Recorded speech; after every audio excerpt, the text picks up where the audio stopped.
This is CGTN, China Global Television Network.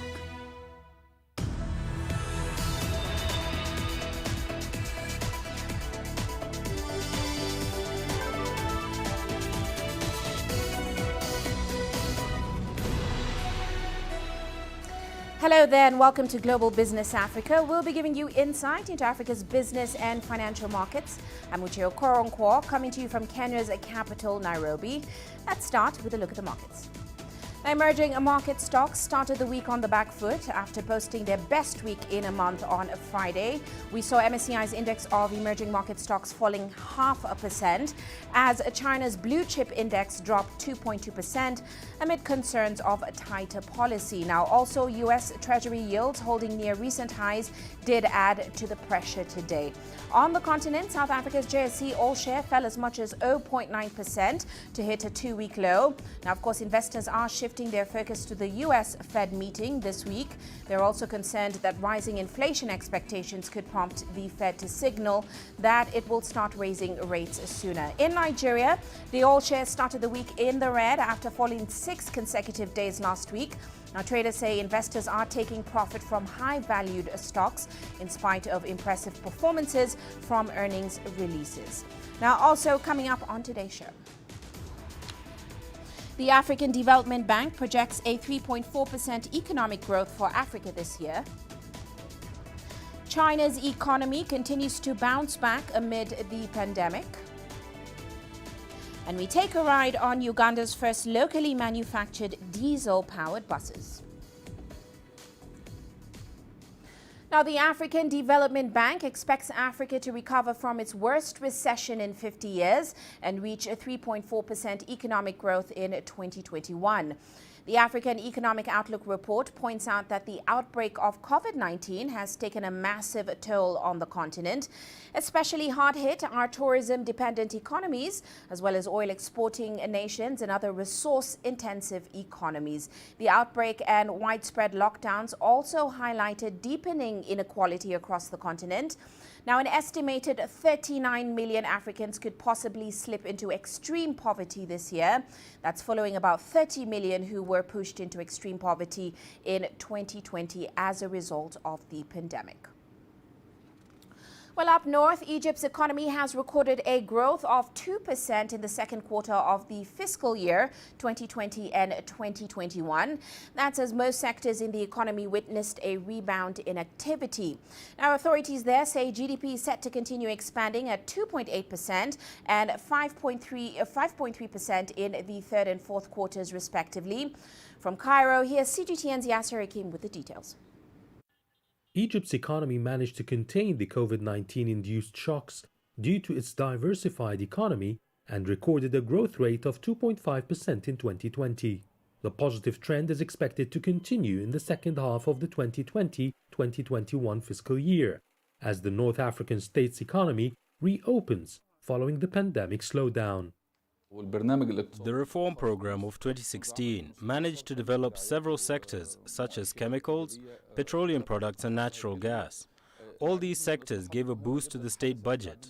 The Egyptian government launched a program to support exports, and a lot of financing was pumped into the sectors, which provided financial incentives to exporters. These therefore became competitive internationally in several industries such as agriculture. There is a theory which states when exports increase, unemployment drops and growth rates go up. Egypt's planning minister Hala Said says the GDP growth rate in the first half of the fiscal year, July to December 2020, was 1.35% compared to 5.6% a year earlier. She forecasts GDP growth will climb in the last quarter of 2021 to reach 5.3%. Egypt concentrated on expanding the natural gas and petroleum sectors, which generated revenue that helped upgrade other sectors such as investments.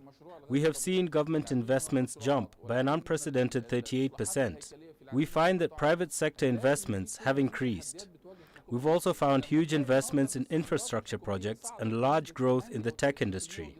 The tech industry is going to be leading the country's economic growth rates very soon.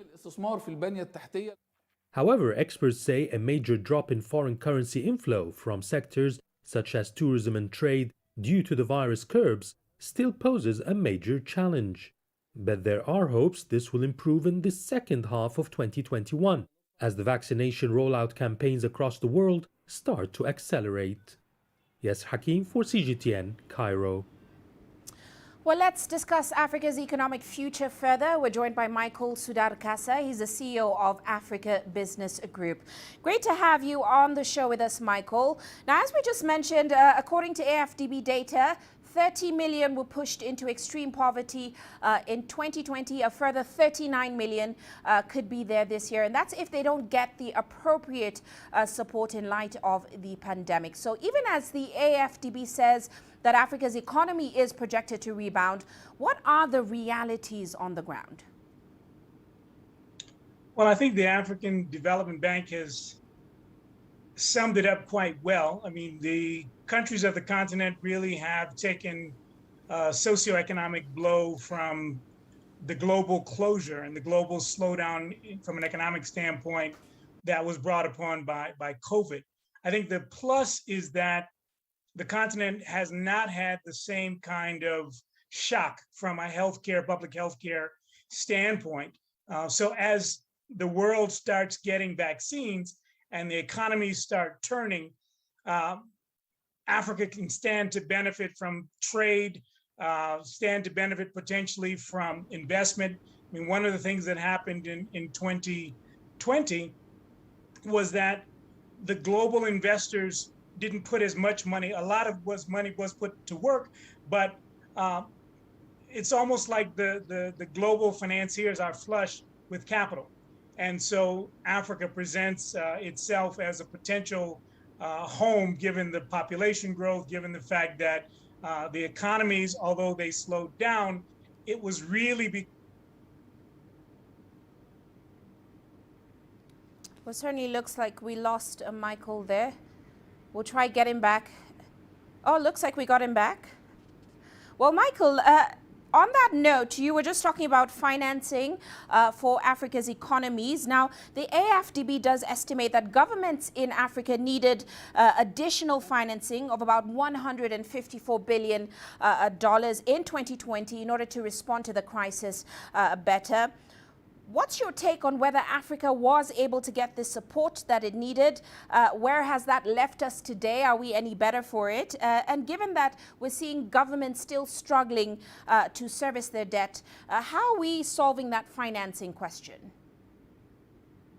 Well, there's a big challenge because African countries were able to mobilize support, principally in the form of debt, but that has raised the debt levels of the countries of the continent to very perilous levels.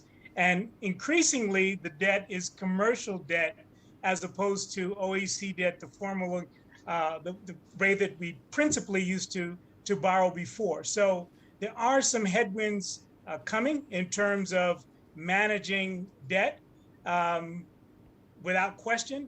I think some of the things that will help the continent, again, is diasporans who are off the continent. As those economies get vaccinated in the US and Europe, remittance flows will pick back up. Remittances, if you recall, are always almost equal to or greater than overseas development aid. So the downturn in remittances that happened last year was also one of the factors that led into the poor performance. That will pick up. Also, Africa stands to benefit from investment going into 2021, 2022, as the economies here rebound, because we've been less hit from a healthcare standpoint than many other parts of the world. So I think that, you know, the prognosis was, it was very bad. I think that there's opportunity for a rebound on the continent because of the fact that from a health standpoint, we weathered the storm fairly well. I think key sectors that are critical, travel and tourism. We had a lot of our airlines really take a blow. But if those can be stabilized, there is kind of pent up demand for travel from off the continent onto the continent and within the continent. And then that drives the MICE industry, the tourism industry, which are low hanging fruit because the infrastructure is there. We just really need to make it easier for travel. So vaccines will be needed on the continent. That's a key area of focus that our governments should focus on and development partners should focus on, making sure that it's safe to travel and less painful from the standpoint of all the structures that were put in place from a healthcare standpoint for people to travel around the continent. And then by the fourth quarter, early next year, I think we will be doing much better. Right. And the FDB report actually pointed to two key areas. They said an effective rollout of vaccines on the continent and, of course, the full implementation of that Africa Continental Free Trade Agreement. They said those two could tilt the risks to the upside. Now, looking at the realities of the vaccine rollout in Africa right now, and, of course, the progress of that trade agreement which just kicked off this January, are you confident that we are heading somewhere positive in these areas? Yes, and concern. My concern is about the vaccine rollout because it's happening slower than anywhere else in the world. One is still not clear by the third quarter where exactly we'll be. I think that as the vaccine rollouts go, to some degree, our rebound will go. From the standpoint of the Trade Act, I think it has stimulated a lot of interest in the continent. And from off the continent, interested in what a kind of one market would look like for 1.3, 1.4 billion people.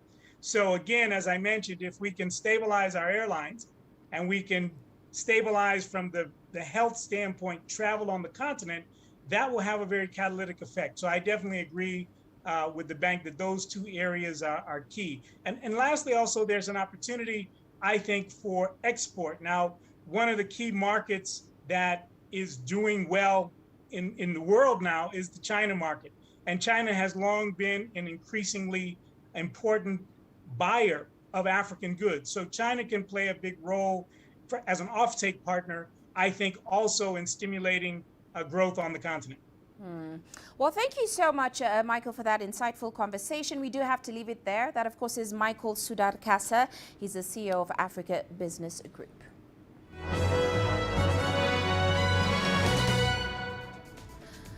Well, let's now take a look at our corporate headlines today. Absa Group has reported a 51% drop in normalized headline earnings for the year ending December 2020 to an estimated $538 million. Now, this comes after impairments nearly trebled to $1.4 billion amidst the economic downturn brought on by the COVID-19 pandemic. Meanwhile, retail group Mr. Price has reached an agreement to purchase 100% of the issued share capital of Yuppie Chef for about $31.5 million in cash. The deal will enable the clothing and homeware retailer to gain access to a higher income customer base. Now, the cash-rich Mr. Price is buying kitchen retailer Yuppie Chef for 1% of its market cap. Meanwhile, British Airways is set to launch its own digital vaccine passport in time for the return of international travel. Under the plans, people who have had both jabs will be able to register their status on the airline's smartphone app. Currently, the flag carrier is trialing the VeriFly vaccine passport system, with plans to introduce it when the ban of international travel lifts on May 17th.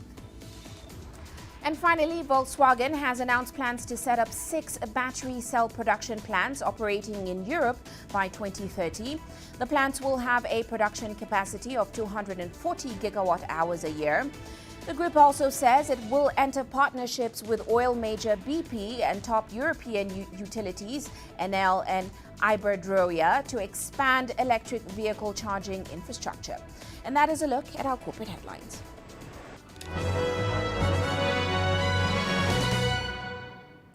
Well, we're heading into a short break now, still coming up.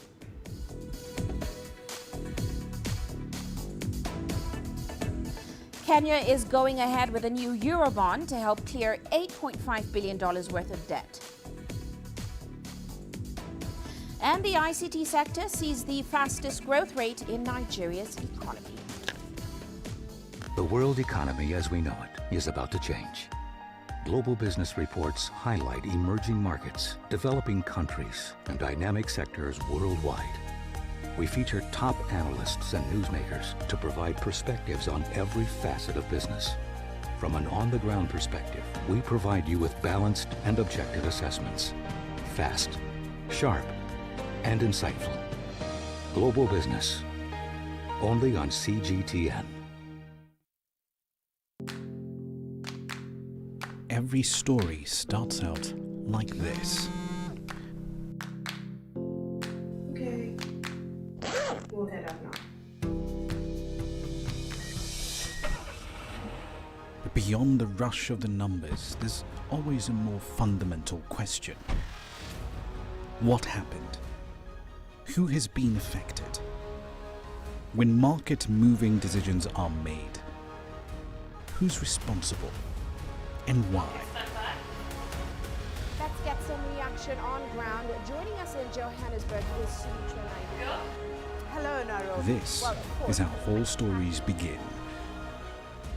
See how they end. Only on Global Business.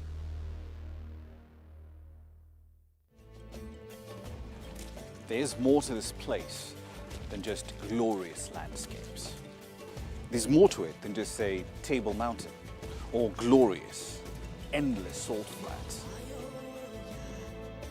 There's more to it than countries that are home to some of the deepest mines in the world. There is so much more to this place, even if it is home to some of the finest diamonds on the planet. It is the sheer diversity of the people who call Southern Africa home and the relentless drive to make it a better place that make it so special. And we know that because this too is home.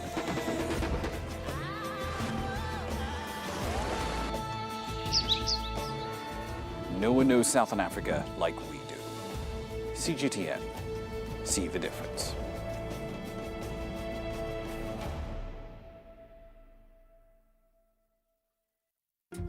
Africa is the nexus of enterprise, and Global Business will tell you why it matters. From the mega investment projects to multi-billion-dollar mergers and acquisitions. Africa today collects, just in terms of revenues for taxes alone, $545 billion a year. If you take 10% of that and you devote it to the energy sector, problem solved. All this on Global Business, weekdays at this time on CGTN.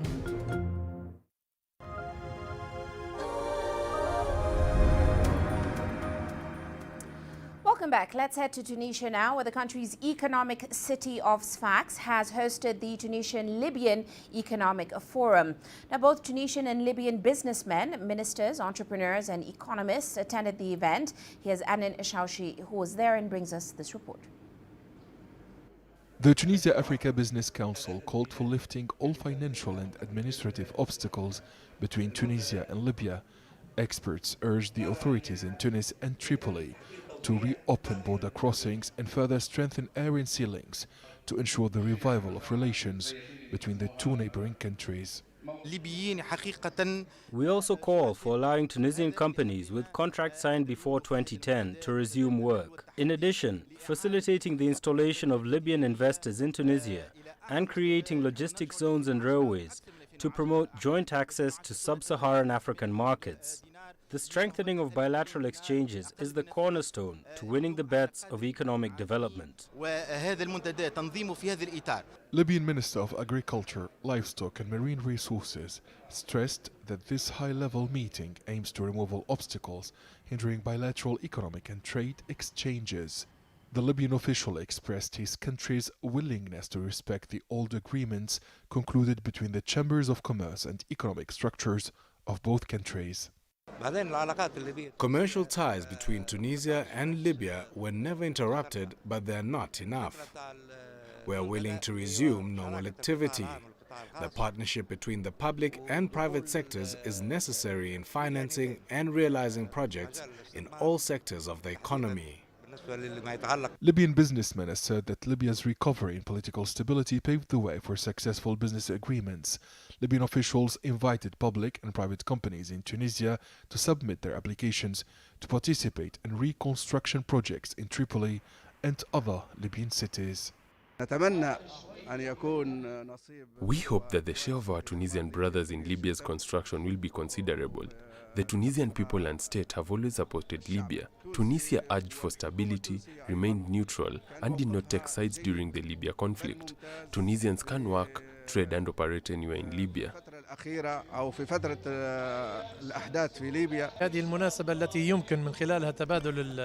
On this occasion, we are evaluating with our Tunisian partners the needs of the two countries in terms of roads, highways, airports, housing and infrastructure in general.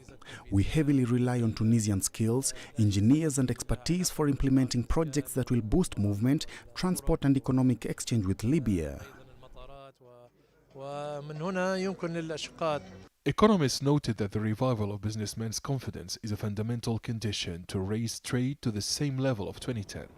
The declining growth indicators of both countries was the result of political unrest and insecurity. According to the Tunisia Africa Business Council, the volume of trade between Tunisia and Libya dropped from $1.2 billion in 2010 to less than $300 million in 2020. The president of the Libyan Chamber of Commerce and Industry stressed the need to intensify business missions between the two North African countries. Adnan Shawishi, CGTN, Tunis. Meanwhile, Nigeria's information and communications technology sector has recorded the fastest growth rate in the country's economy. It has helped the country recover from a recession in 2020. Here's CGTN's Phil Ihaza telling us more from Abuja. Supplies are coming in for Great Barak Kanu. He's been selling surveillance and communication gadgets here since 2012. Kanu says business is looking really good as more people are embracing the use of ICT. The business is going well, and from the patronage we are getting and the traffic, we are looking at expanding and restocking, and then create more branches within the city. Nigeria's Bureau of Statistics says ICT grew by 14.7% in the fourth quarter of last year to record the highest growth for any sector in the country. That generated around $7 billion, helping to lift Nigeria's economy from recession this year. Experts say many Nigerians relied on computers and online activity during the period the government restricted movements last year. The growth was big because of the lockdown, and people were less busy. They needed to do something else, and the resources they had to communicate, both businesses and other activities, education, was online. So you notice that there was growth in education, online education. There was growth in the e-commerce sectors. There was growth in delivery and other sectors that has to do with ICT. But experts say the sector can grow more rapidly if the government does more to develop it. I think we need infrastructure, and when it comes to power, the cost of data is high. A lot of people cannot afford it. We are talking about the digital literacy.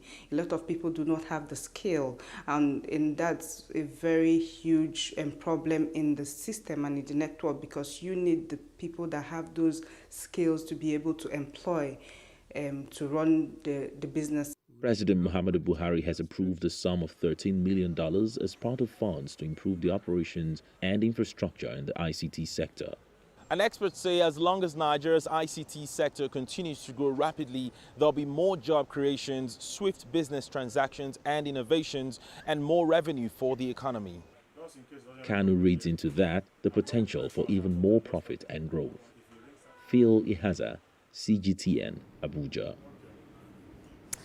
And heading to Kenya now, the country's national treasury is set to issue a fourth Eurobond, and that's in a bid to pay off a part of its debt obligations, which are estimated at around $8.5 billion. Now, this comes against a backdrop of weaker credit ratings by global ratings agencies S&P and Fitch, as well as Moody's. They've all pointed out a faster than expected accumulation of debt against falling revenue collection and, of course, a staggering economy. Now, this raises fears of the possibility of a debt distress. It could in turn push investors willing to buy the Kenyan bond to demand risk premiums to cushion against the country's risk of default. Now, Treasury also adds that the amount to be borrowed will be determined once Parliament considers and approves the supplementary budget for the current fiscal year. Well, let's take this all apart with financial and economic analyst Reginald Kadzutu. He's also the executive officer at Amana Capital. Great to have you with us today, Reginald. Now, of course, this news makes analysts in Kenya quite uncomfortable because of Kenya's high debt levels. However, the CBK governor says Kenya still has enough leg room to borrow. Do you agree with him? What are your thoughts on this?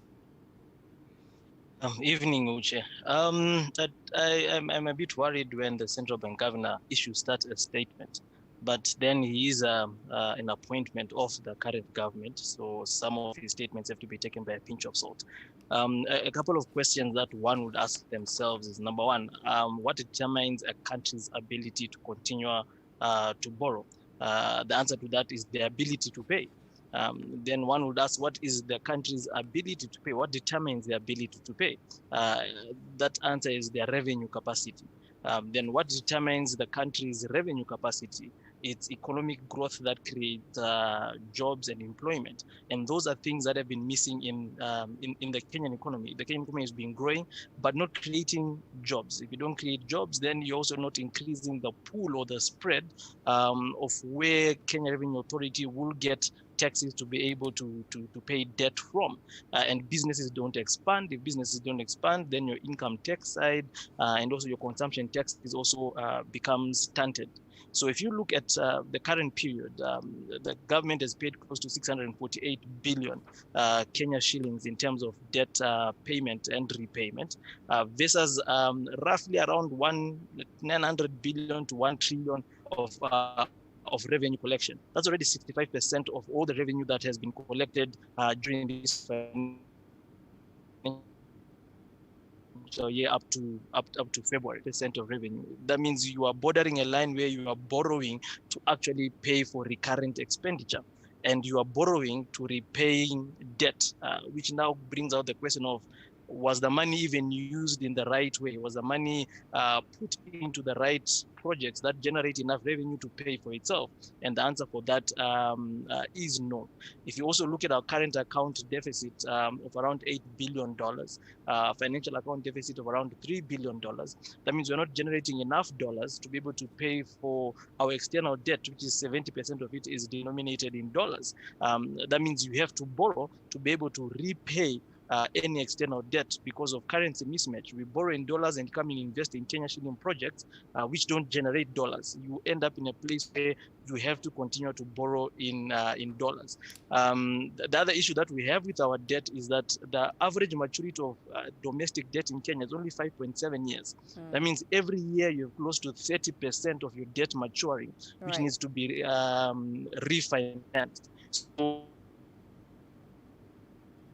I don't agree with the governor that we have leg room. We actually don't have any room at all. Quite an interesting take, Reginald. And of course, ratings agencies, they're now responding by downgrading Kenya's debt. How much do you think this will impact investors' perception of Kenya's sovereign debt and, of course, Kenya's standing in international markets? The debt is going to be definitely more pricier because it's now deemed more riskier. With the rating of downgrade from B+, even if you extrapolate it to Moody's or Fitch rating, it's rated speculative and highly speculative, which is just a rating grade away from near default, so to speak, as in near junk, one rating away from being termed junk. So the money that you're already attracting as a country is speculative money, and speculative money looks for returns. It doesn't look at anything else. It wants to be compensated for returns upfront, not in the long run. So two things are going to happen. The debt is going to become expensive, and the tenure of the debt, which is around an average of 10 years for external debt, will definitely reduce to around 7 to 8 years, putting more debt stress and refinancing risk on the country. So those are the two most probable scenarios that will play out, that are coming out from the rating agencies downgrading the sovereign credit rating for the country. Well, we do have to leave it there. Many thanks, Reginald, for your insights. That, of course, is Reginald Kadzutu from Amana Capital joining us there. Well, let's turn our attention to South Africa now. South Africa life insurers paid out about 33.6 million in benefit claims in 2020 as COVID-19 took a heavy toll. That is according to long-term insurance statistics, which were released by the Association for Savings and Investment South Africa. Here's CGTN's Angelo Coppola with more. Industry statistics show 434,216 death claims in 2020. That's up from 317,442 in 2019, as COVID-19 took a toll on Africa's most industrialized economy. But on average, life insurers remain relatively well capitalized. Generally, it's more of an earnings issue than a solvency issue. All the life officers, in terms of their solvency, are in really good shape. Obviously, it impacted earnings, as you would have seen from all the results that are coming out. South Africa's life assurance industry recorded 116,744 more death claims in 2020 than it did in 2019.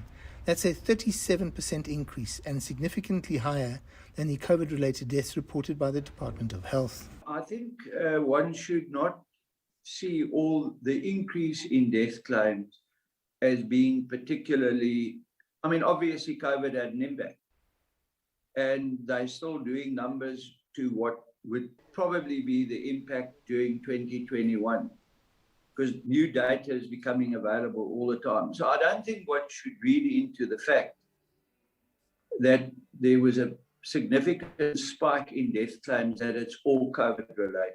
The data released reflects a life insurance industry that appears to be in good shape. The capital buffer is about 333 billion across all the life officers that reported. So that's about, that's about 2.1 times the solvency requirement. I mean, it has come down, but only marginally from 2019. So based on that, I would think the life officers are in a really good shape from a solvency point of view. And I think they're probably in a shape to withstand whatever happens during 2021. The life insurance sector has weathered the COVID-19 storm and been a significant contributor to the South African economy, to the tune of $34 billion paid out in claims to distressed beneficiaries in 2020 alone. I'm Angelo Coppola for CGTN in Johannesburg, South Africa. You're watching Global Business Africa. We're going to take a short break now, still coming up.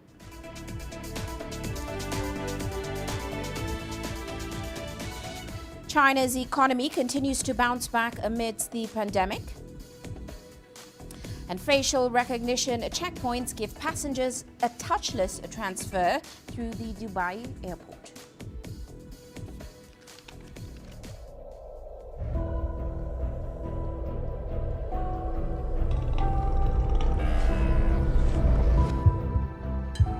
This has taken me completely out of my depth, but at the same time, it's exciting.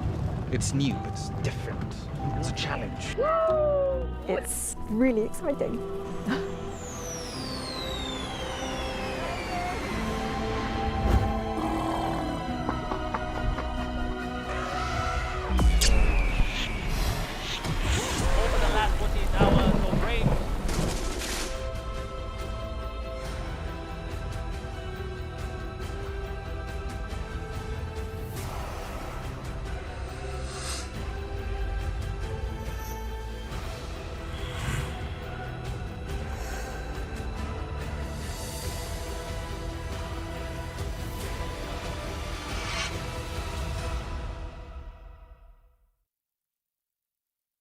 Business in Africa is at the crossroads.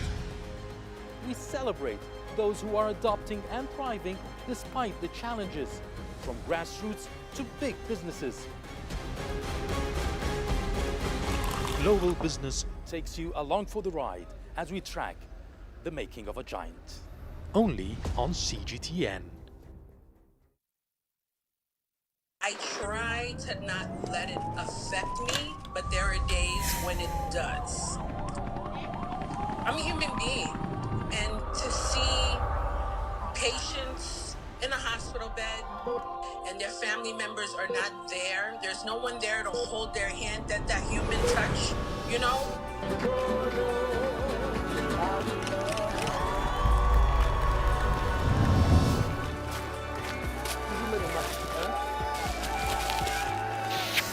I just hope everyone can remember that the situation is not permanent and that everything will get better eventually.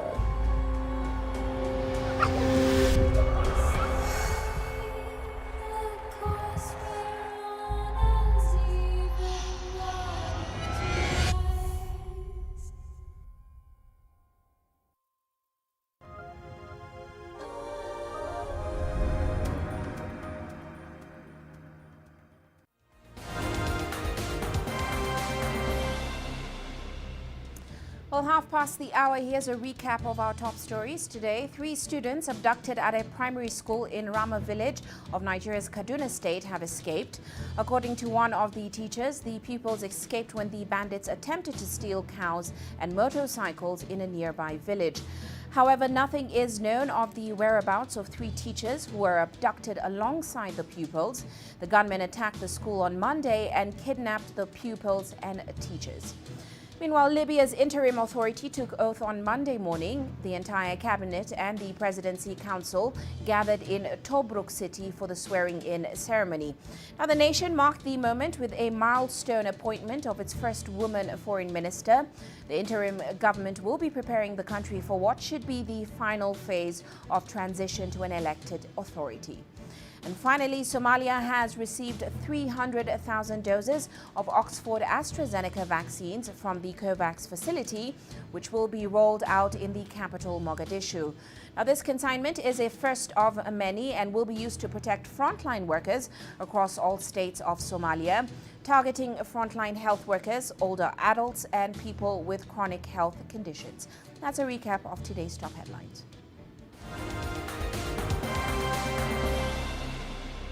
Well, let's get you some international news now. Chinese authorities say the country's economy is in the process of recovery, continuing a momentum that began in the second quarter of last year. Now, that's after data from the first 2 months of 2021 showed further growth. Here's Dai Kai with more. China's major growth categories, ranging from retail sales to fixed asset investment, saw a considerable rebound compared to the same period last year. Despite sporadic COVID-19 outbreaks, the response has been quick and effective. And by encouraging most of the workers to stay put for the Spring Festival holiday instead of returning to their hometowns, industrial production has increased. Data from the National Bureau of Statistics shows the industrial output in the first 2 months of the year rose more than 35% from the previous year, and it grew by nearly 17% compared with the same period in 2019. This is partly due to a low comparison base from last year, when the coronavirus pandemic brought disruption. Improving external demand has reinforced the process. The world economy has recovered slowly this year, and the pickup of the manufacturing industry in other major economies has driven China's export growth. Meanwhile, retail sales and fixed asset investment rose by more than 30%. The policy must maintain continuity and not make a sharp turn, and it should adjust and improve in response to real-time changes. We'll facilitate the stability of the economic fundamentals, and the policies China adopted are predictive of the complexity and severity of the situation. Authorities say the challenges remain for China's economy as it faces a complex international community alongside the pressure of keeping COVID-19 under control. But the country will most likely continue its economic recovery due to its advantages in human resources, market space, and industrial systems. CGTN, Beijing. Now, few places in the Gulf have felt the impact of COVID-19 harder than Dubai, where the real estate sector, responsible for roughly 7% of the Emirati GDP, has taken a significant hit. While the sentiment amongst homeowners appears to be improving, some parts of the industry are experimenting with new offerings that could make the Middle East's leading business hub more attractive for young professionals. Here's Jim Stanman explaining. The UAE's property market is struggling with an oversupply, something that's only accelerated during COVID-19, which according to S&P Global Ratings contributed to a population shrinkage of over 8% in 2020. Now, while this is for some landlords to lower rent and offer more flexible payment options, there's some new residential projects in the pipeline that could make Dubai even more attractive to a new generation of expat workers. This building, backed by Royal-owned ARM Holding, is billed as Dubai's first build-to-rent co-living project, offering nearly 120 apartments with access to a variety of communal spaces. This younger demographic, I'm talking 25 to 35 years of age, make up approximately 60% of Dubai's population. We know from the government's vision and their initiatives that they're trying to attract the top talent to Dubai to come and work from here. But many transient expats crave more flexible accommodation and being part of a community, especially in a place where losing one's job makes it difficult to stay in the country. Adding to this, rent is paid several months in advance, often excluding those without significant upfront cash. When you look at Hive, we don't have brokerage commission, we don't have utility deposits upfront, and our rental is strictly payable on a monthly basis. Co-living spaces is a great product for Dubai. But obviously, in the context of COVID-19, it also makes an awful lot of sense. There's a huge debate at the moment globally about whether we're all going to return to our offices. And while co-living may be new to the region, it's already won over people like London resident Paolo, who's worked remotely from the UAE for over 2 months now. This is my station, iPad, laptop, external monitor. I think it's got legs. I think it's a great option and I think it's very attractive. You can be extremely efficient. You don't have commute time, right? And everything is in the same building. An idea that's attracted investors to other co-living concepts like Una, which has sold out 95% of nearly 500 units, while another concept that also includes holiday homes and is especially popular with Chinese investors has posted even higher numbers, even if some buyers have backed out due to the pandemic. And after COVID-19, the lifestyle changed. So for instance, in the one bedroom, we do have a bedroom plus study room or office room. But whether working from an apartment or a communal space within the same building, the true impact of co-living probably won't be felt by the real estate sector itself.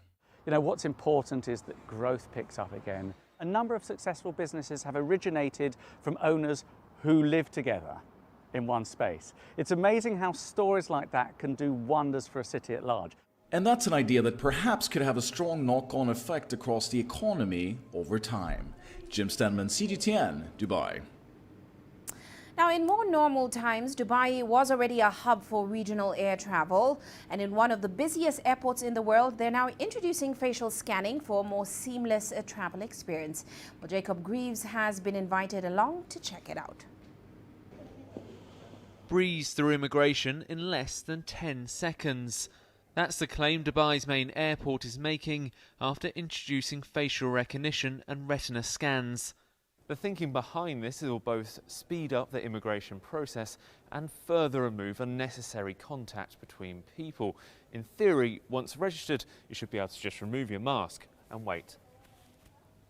After check-in, which involves a passport to register, is a paperless and contactless walk through immigration control. We were invited to test it out for ourselves. Select airport lounges and boarding gates are also now primed for processing biometric data. A lot of airports are now moving to biometrics, and it's very important for us to be ahead. And it's also important for us to provide what passengers want. So passengers want a fast process, a touchless process. They're now operating 122 smart arrival and departure gates. When we visited, it was largely the assembled media testing the kit, but there's already been some public adoption. Approximately around 154,000 already right now, when we started. Most of them are happy, something new, but it will not be the end.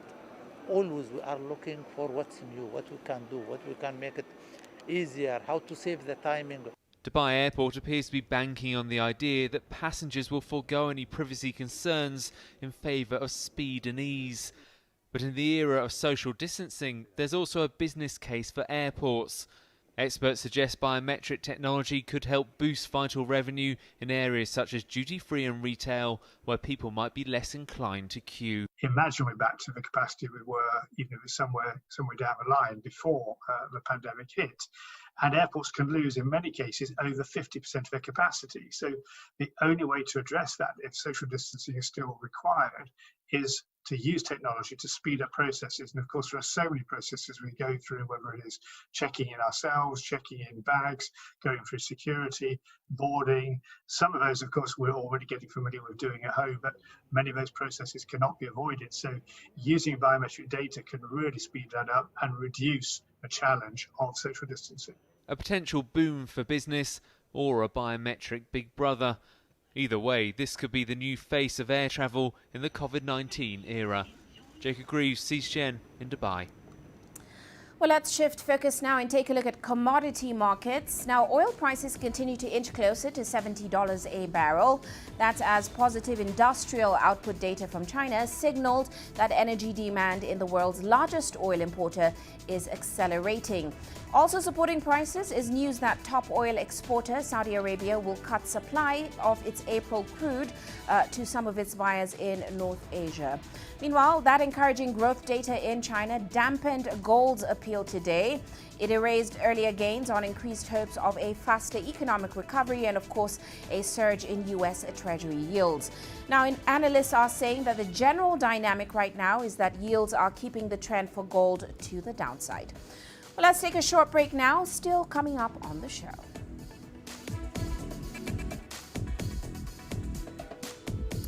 We'll tell you why some fishermen in Kenya's Nakuru County continue their activities in poisonous waters. And we take a ride on Uganda's first locally manufactured diesel-powered buses.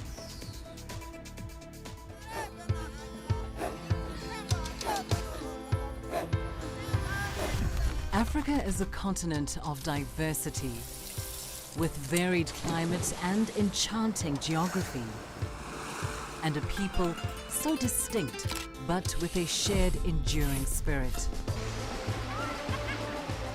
We are at the heart of the continent to bring you the untold stories. Let's have a look.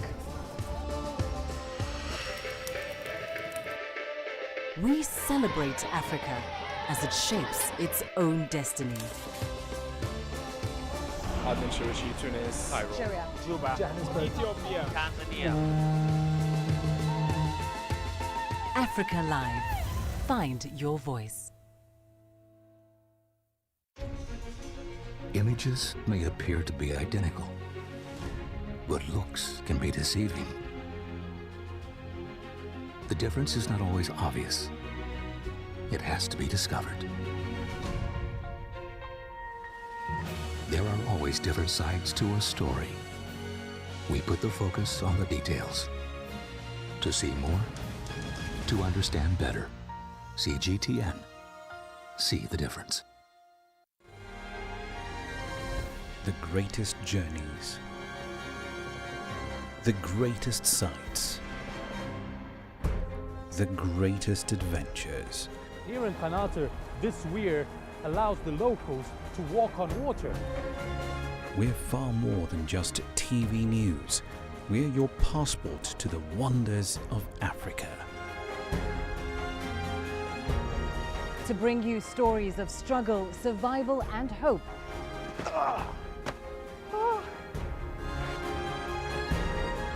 So let's explore.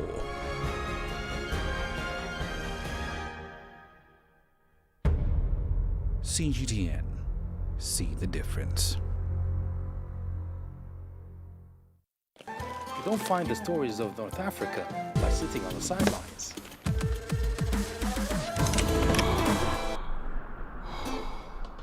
No one else will take you where we can in North Africa. And no one else will show you what it's all about. CGTN, see the difference.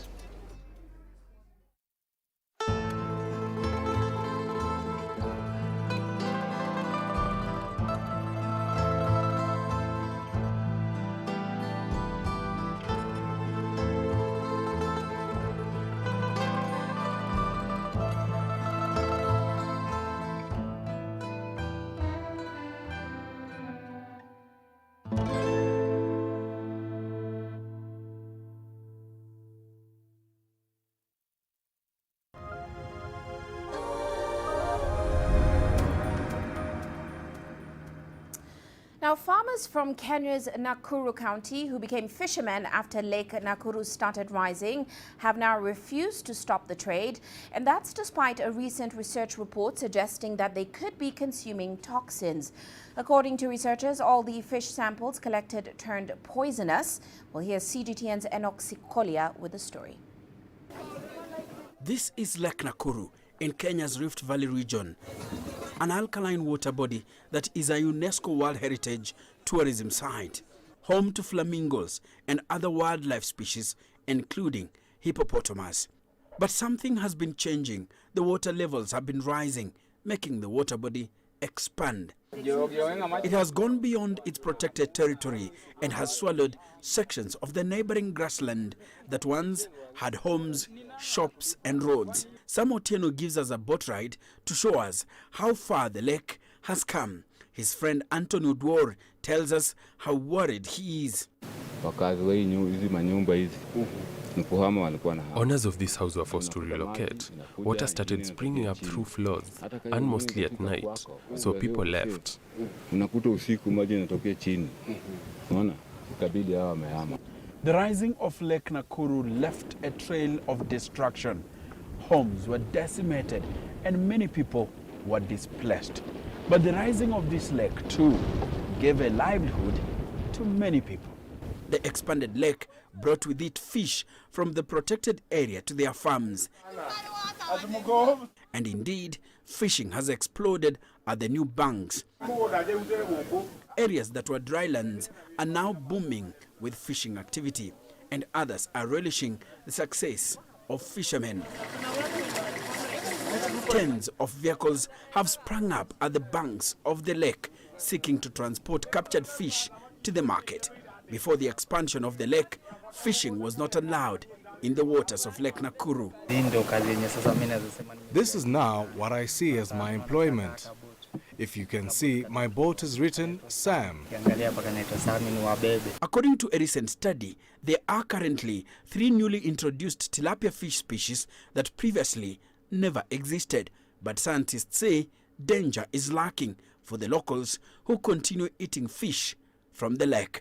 The change in the pH and the ecosystem has brought about easier breeding of fish, and therefore we have more fish. But because of the nature of the water there have been challenges regarding the quality of fish. That there could be heavy metals there. Researchers directed the county government of Nakuru to ensure the mass fishing activity at the lake is halted.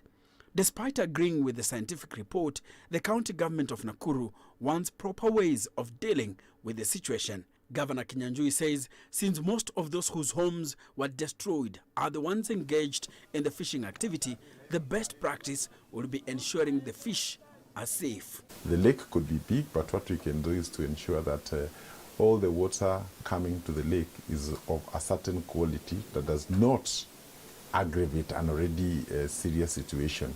And scientists are advising us that indeed it is possible to mitigate some of those issues. But for now, fishermen have vowed to continue with the trade. They say even though it is illegal, it's their current lifeline. Uche, CGTN, Nakuru, Kenya. Meanwhile, Uganda has unveiled its first locally manufactured diesel-powered bus. Kira Motors Corporation, a state-owned company, says it is expanding its production capacity to become more competitive. Well, CGTN's Hilary Ayesiga brings us that story on Grassroots tonight. This is Kayola Diesel Coach, a new product from Kira Motors Corporation. Engineers are testing its roadworthiness. We have an electronically controlled air suspension system, which enables real-time adjustment of the suspension as well as ground clearance to maximize comfort on whatever terrain that the driver might be taking this bus. Kira Motors Corporation unveiled Africa's first electric vehicle in 2011. 5 years later, the Ugandan company launched a solar bus named Kayola.